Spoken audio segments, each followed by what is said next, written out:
Hello and welcome to the Daily Space for today, Thursday, December 10th, 2020. I am your host, Dr. Pamela Gay. And I am your host, Beth Johnson. And we are here to put science in your brain. One of the things about being a scientist is you have to accept that periodically throughout your career, things you learned as this is certain, they sometimes get flipped to, yeah, we were completely wrong. Completely wrong. Sometimes it's just an assumption. Back in 1998, we learned that our assumption that lambda constant on the equations that describe the state of our universe, we'd happily set those to zero, and they were not zero. It turns out that there's actually a real number associated with lambda, thanks to the overwhelming amount of dark energy that no one expected would be populating the universe. Sometimes that thing that we didn't think could change is something like the immutable nature of an isolated particle that should only change by decay processes. No, particles can change wildly. Or at least, as we learned in 2001, neutrinos can change wildly as they oscillate between different flavors. Today, I find myself confronted with a new, we never thought we could kind of moment. For the past many years, I've sworn up and down that we would never be able to measure anything that happened in the universe prior to the formation of the cosmic microwave background. That wall of light came into existence about 400,000 years after the Big Bang and was created at the moment when the universe went from a soup of free electrons and fully ionized atomic nuclei to a neutral gas of atoms, with every atom emitting light as it glommed on to electrons. Prior to that moment, our universe was opaque, and there's no observational way to see what happened prior to that moment. We can only see the shadows of past physics in the distribution of that released light. In 2015, however, we developed a new way to explore our sky. For the first time, our equipment became sensitive enough and our software good enough to allow the LIGO and Virgo systems to detect gravitational waves. These oscillations in space-time come in many kinds of sizes that are driven by all kinds of events. So far, we've only been able to detect the mergers of neutron stars and small to intermediate-sized black holes. But this is a technological limitation rather than a physics limitation.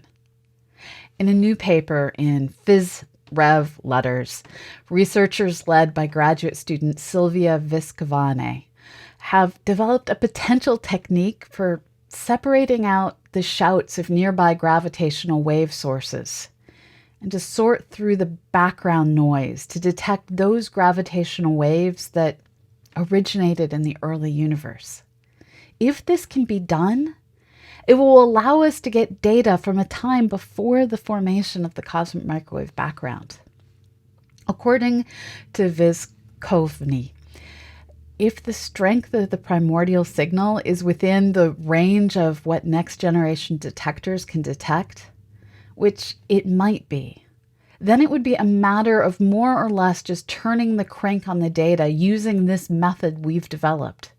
These primordial gravitational waves can then tell us about processes in the early universe that are otherwise impossible to probe. This isn't easy, and so far this team is only working with simulated data.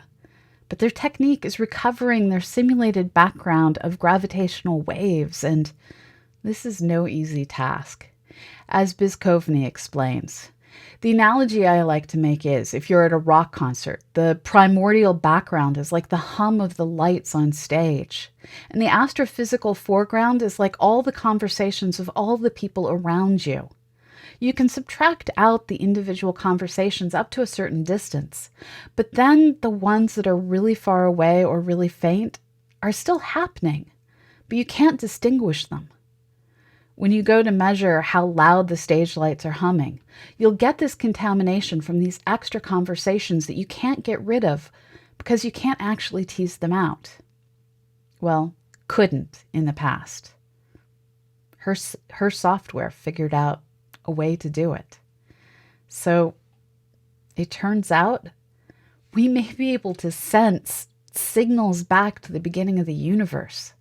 We just won't be able to see what was going on. Light isn't the answer for exploring the early universe, but gravity might just get us there. The study of exoplanets is another great way to find out everything you knew about science, in particular planetary formation and evolution, was wrong. When your sample set includes a solar system of one, you begin to think other solar systems must be similar. And then you put up a telescope or two, find thousands of exoplanets, and discover, it's wilder out there than we imagined. Such is the case with exoplanet LHS 3844b, a small rocky planet slightly bigger than Earth. It's tidally locked, like Mercury. It has no atmosphere, like Mercury, and then everything goes sideways. LHS 3844b has the same side facing its star, so the planet's surface can reach 770 degrees Celsius on the day side and near absolute zero on the night side. Not only that, but in research presented this week at AGU's fall meeting, researchers explained how they used those surface temperatures to find that the planet's mantle could flow in a half and half pattern. Basically, it flows upward on one side and downward on the other. They used simplified models to test several convection scenarios, varying the strength of the lithosphere between very weak and strong, but still pliable. Lead researcher Tobias Meyer goes on to explain. We also varied the heating mode, where in one set of models we have basal heating, which means that all the heat that we generate comes from within the core. And in a second set of models, we also add internal heating to that, which means that we generate heat within the mantle that could come, for example, from the decay of radioactive elements. They found that 3 of the models produced the half and half hemispheric scenario, while only one model, the stronger material and internal heating, produced Earth's version of a mantle. So while LHS 3844b is the first exoplanet we found without an atmosphere, it's also the first one we've modeled with this mantle convection pattern. Computational geodynamicist Renee Gassmoller further explains, since these conditions are very strict, it is unlikely any planets in our solar system fulfilled them at any point in the history of the solar system. Mars is too far out. Earth and Venus have atmospheres and are not tidally locked. Mercury is tidally locked, but not in a synchronous rotation, so all surface locations still experience day and night. As always, we have found more pieces to the solar system formation puzzle. We're not even close to done yet. And now, a content warning. The next story contains spiders, and our graphic is related. You have been warned. I, for one, like spiders. I'm one of those people who will happily pull out a macro lens and try and capture a spider in its web and wait for the sun to hit just the right angle to catch dew on the web. I kind of adore orb spiders. I am here for any and all things spider related. Now, as some of you may remember, back during the shuttle program, some students had a cool project to study how spiders form webs in zero-G selected to fly. This particular experiment, however, did not go well, and was in fact the kind of spectacular failure where things go so wrong you have to laugh. I'm going to simply quote from a summary from the University of Basel here. 2 specimens from different spider species flew to the International Space Station as acronauts. One as the lead and the other as a reserve in case the first didn't survive. The reserve spider managed to break out of its storage chamber and into the main chamber. The chamber couldn't be opened for safety reasons, so the extra spider could not be recaptured. The two spiders spun somewhat muddled webs, getting in each other's way. And if that were not enough, the flies included as food reproduced more quickly than expected. Over time, their larvae crawled out of the breeding container on the floor of the case into the experimental chamber, and after 2 weeks covered large parts of the front window. After a month, the spiders could no longer be seen behind all the fly larvae. Needless to say, there wasn't a lot learned from this experiment, beyond flies actually thrive in zero gravity, and spiders are, as always, escape artists. This failed experiment left researcher Paula Cushing wondering what could have been.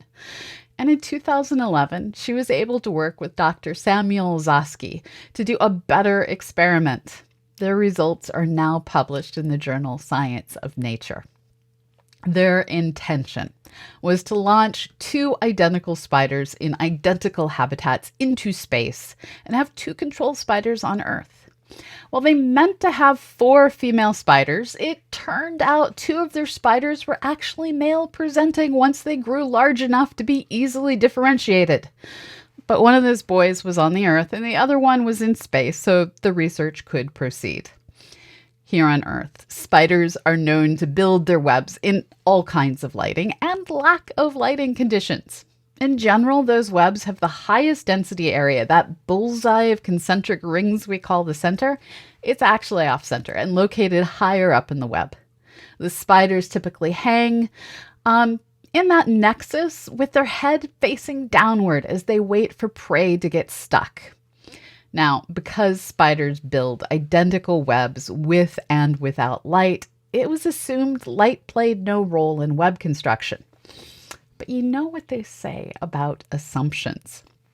In 2011, that new second Spiders in Space experiment, well, researchers studied webs that the spiders spun both with and without light and watched how the spiders oriented themselves. It turned out webs woven in darkness turned out to be completely symmetric, while those built while the habitat was illuminated from the top had the same asymmetric shape as those seen on Earth. The spiders, without light, randomly oriented themselves. But with that light turned on, they hung head down. It turns out, in the absence of weight, spiders will look to the light for orientation. It's cool that even arachnids have backup systems for when the pull of the Earth seems to go away. I would like more of this science, please. Oh, pardon me while I recover from that one. If you were looking away, you can look back now. The spider is gone. Here at CosmoQuest, we love citizen science. We were built on citizen science and community. So I'm always thrilled when I see a story come out where citizen scientists have done well. And this next story even comes from my other home institution, the SETI Institute. Some of you may have heard about a new company called Unistellar that has produced an all-in-one telescope. The telescope is cool. But what's even cooler is that its users are automatically part of a global network of astronomers who can perform science with very little warning. 26 of those astronomers recently detected and modeled a near-Earth asteroid, making them the first planetary defense team of citizen astronomers. The asteroid in question is 1999 AP10, one of about 20,000 known near-Earth asteroids. Astronomers from Austria, Cyprus, Finland, France, Switzerland, the United Kingdom, and the United States all turned their EV scopes to observe the asteroid in October and November of this year. The information collected allowed Josef Durek from Charles University in Prague to model the asteroid, making 1999 AP10 only the 69th near-Earth asteroid whose shape we know. Frank Marchis, senior astronomer at the SETI Institute and chief scientific officer of Unistellar, said, "The Unistellar network of citizen astronomers accomplished something that professional astronomers have rarely done before. This proves the potential for a meaningful planetary defense work to be conducted by everyday citizens who share a passion for space. Continuous observations of near-Earth asteroids when they are close to Earth are critical to understand them and potentially mitigate their risk to our planet." Way to go, team. This result isn't the first from the SETI Institute and Unistellar Science Partnership, and I doubt it will be the last. You know, I'll keep you all informed of future work. That's just awesome and is a reminder that no telescope is too small to do science. Now, today's science has so far stayed pretty close to home, but for this last news item, we're going to take a look at the center of our galaxy. Back in 2010, it was discovered that there are gamma ray emitting shocks tracing out bubbles blown by our galaxy's supermassive black hole.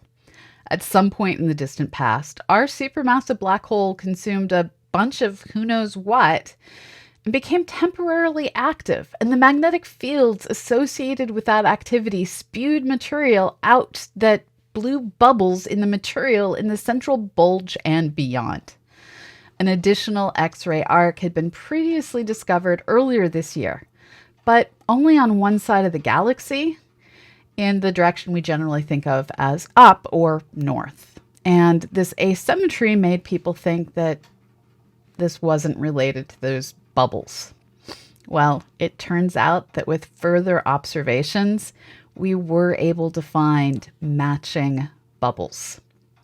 The bubble feature below the galaxy and the one above are concentric in X-rays and gamma rays, suggesting the features are connected. This work appears in the journal Nature in a study with lead author P. Prendel. This isn't just cool, and this is just cool. And the idea that our galaxy has been blowing bubbles is the kind of science we all need in this year that shall not be named. And now we bring you a new recurring segment here on the Daily Space. This week in Skywatching. Every Thursday, we will tell you all about upcoming observational events and encourage you to go outside and look up. Weather conditions permitting, of course. First up, we have the peak of the Geminids meteor shower on December 13th and 14th. Side benefit, the moon will be new at the time, so if you have fairly dark, cloudless skies, you won't have to worry about that pesky bright globe getting in your way. The peak of the shower should start on Sunday evening and last much of the night. Now for the science. Meteor showers are caused when Earth passes through streams of debris left from orbiting comets. As a comet regularly goes around the sun, it heats up, and the ice contained within sublimates, which releases small rocks and dust particles all along the path. Those bits and pieces continue to orbit the sun, and every so often, Earth passes through a section of them. They hit our atmosphere and burn up spectacularly, causing numerous large and small showers throughout the year. We call the place from where all the meteors of a given shower, where they seem to originate, it's radiant, and next week's shower seems to come from the constellation of Gemini, particularly close to the bright star Castor. As Sky and Telescope explains, for viewers at mid-northern latitudes, the radiant is well above the eastern horizon by around 9 p.m. local time on December 13th. The radiant will stand highest at 2 a.m. local time on December 14th, which is ideal viewing time for those who can stay out late. Even though the peak has already occurred, meteor numbers should increase significantly after midnight, since that's when Earth plows directly into the meteoroid stream. Remember how I said comets cause meteor showers? It's not actually the case with the Geminids. The parent body of this particular display is asteroid 3200 Phaethon, a rock comet that has the characteristics of both an asteroid and comet. Phaethon orbits the sun every 1.4 years, closer in than any other asteroid. And rather than sublimate any type of ice, it simply sheds dust grains as it gets closer and closer. So, grab your kids or anyone else you're stuck in the house with, the hot beverage of your choice, some warm blankets, and maybe a pillow, kick back under a darkish sky, and keep watch. Now, the sky isn't only dark at night. It's just mostly only dark at night. Sometimes, usually no more than twice a year, the sky can go dark during the day. And that is going to happen next Monday when a total solar eclipse passes over Chile and Argentina. While most tours to experience this event in real life have been canceled, there will still be folks with cameras out there streaming it back for all of us to enjoy on the internet. The Exploratorium, which is known for their eclipse streams, will be hosting coverage starting at 7:30 a.m. Pacific, which is 10:30 a.m. Eastern, and that coverage will be on both YouTube and Facebook. So this is the kind of thing you can stick up in the corner of your screen while you work your way through the day. Now, while I'm guessing no one watching this will be in a position to view the eclipse face to face, there is another fairly rare and awesome thing you may be able to see. Our sun is currently transitioning from a boring blob of plasma to a spotty mess of magnetic field lines capable of flinging high-energy particles at our planet. And when it does this, we can be in for a treat in the form of Aurora. NOAA is predicting that Aurora will be visible for most of Canada and the northern United States tonight. It's unclear if the timing will be right for Europe and northern Russia, northern China, and Japan. If you are somewhere that may be able to see this storm, go find a dark place, look up, and enjoy. This is definitely a take the car with a sunroof kind of event. Also take stuff to stay warm. It's cold out there. And because several members of our group here at CosmoQuest have not previously seen Aurora, we are not going to be doing a show tomorrow because I am sending everyone who is in the right place. Sorry, Beth. I'm sending everyone who is in the right place outside with orders to look up and enjoy this sky show. Okay, so my weather is warmer, but I don't get to enjoy an aurora. It's a trade-off. Now, something I can enjoy. Some of you have already started observing our next night sky event and sharing your photos in our Discord. I'm speaking, of course, about the upcoming conjunction of Jupiter and Saturn, which will be at their closest on December 21st. While that event is more than a week away, it's a good time to start checking in every night and watch them get closer and closer. On December 21st, they will appear as one very bright star in the sky. This Jupiter-Saturn conjunction, where the two planets get incredibly close together in the sky, not in their orbits, that would be bad. It happens every 20 years or so. But Jupiter and Saturn haven't been this close in 400 years, and such a close conjunction hasn't been observable in 800 years. Talk about your rare events. Astronomer Bob Misen told Sky at Night magazine how to plan your observations. You need to be at an observing site that has a nice western view without trees or buildings blocking the horizon. The planets will be sinking all the time, so time it carefully. The two planets will have sunk in the southwest by around 1820, but aim to look from 1630 when the spectacle will become visible while being at its highest in the sky. The Great Solstice conjunction will take place just within the boundaries of the constellation of Capricorn, while a 50% illuminated first quarter moon shines high in the south. Unlike meteor watching, all you need for this observation is some clear night sky to the west and access to the horizon. If you take photos, please tag us on social media or share them with us in Discord. This has been the Daily Space. And as it is still December, and as I'm still director of CosmoQuest, it is still my job to remind all of you we are part of the Planetary Science Institute, a 501c3 nonprofit, and we exist strictly thanks to the generosity of so many out there who are doing financially okay in this year that shall not be named. Now, we are trying this December to increase our Patreon community at patreon.com/CosmoQuestX by 60 people. Now, we're not quite halfway there yet, but we're not quite to the halfway point in the month. So we're still on target, but we can only hit our goal with help from you. If you find yourself financially doing okay this year, and if you'd like a nice tax break where the law allows, please consider us. Every little bit helps. Everyone here at CosmoQuest is part-time, and there's so much we would like to do.